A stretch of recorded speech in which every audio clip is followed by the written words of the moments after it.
Hey folks, it's Ardwulf. Welcome. I've just returned from the Compass Games Expo in Meriden, Connecticut, and I'm here today to give you a short after-action report on the convention.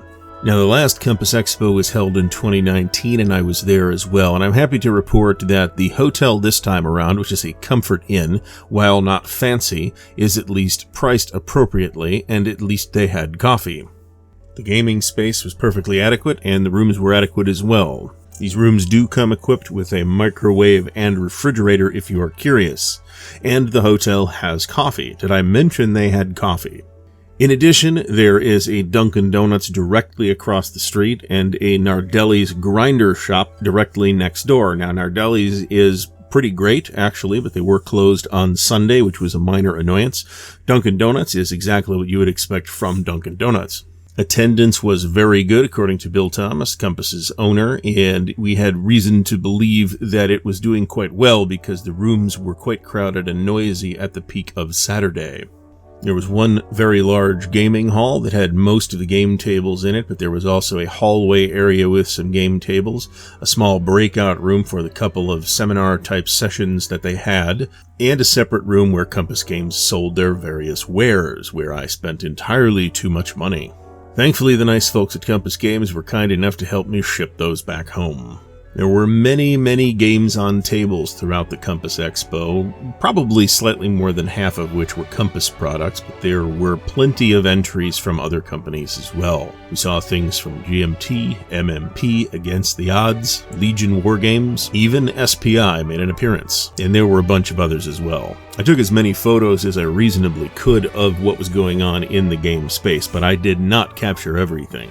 One of the highlights of the show was meeting new people, including some people who I feel like I have known for a while, like Mo from Mo's Game Table, who was there.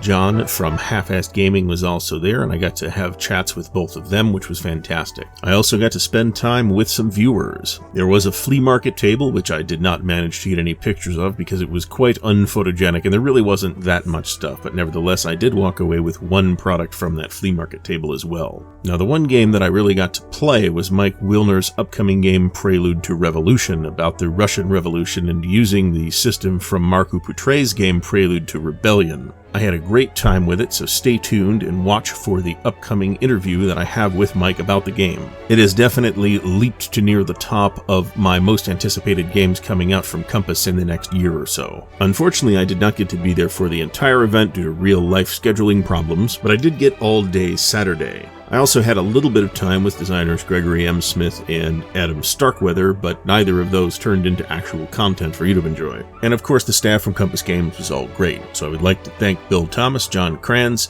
Billy Thomas, and Mo for their contributions to the event, and everybody else at Compass Games as well. There was a designer roundtable on Friday afternoon. In fact, when I got to the event, that was what was going on. There was also a Compass Games company update on Saturday with complimentary pizza, and many great questions were asked at these events. One piece of particularly noteworthy news that I would like to mention is that Compass Games now has a dedicated Vassal program to allow all their games to be accompanied by Vassal modules.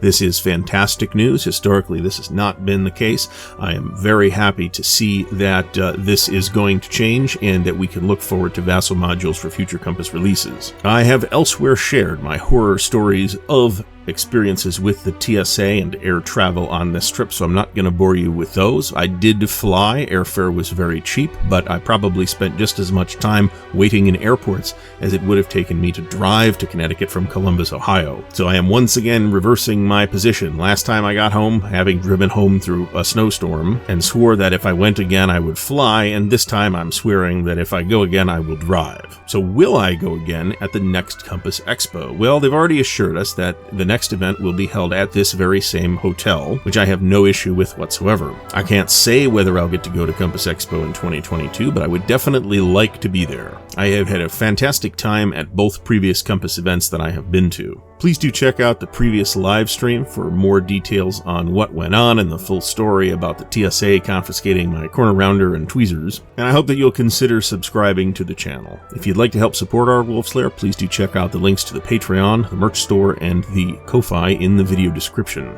Thanks for watching, and stay tuned for further content from the Compass Games Expo, including a loot video, which is not here yet because the loot is not here yet, and the interview video with designer Mike Wilner. Thanks again for watching, and happy wargaming!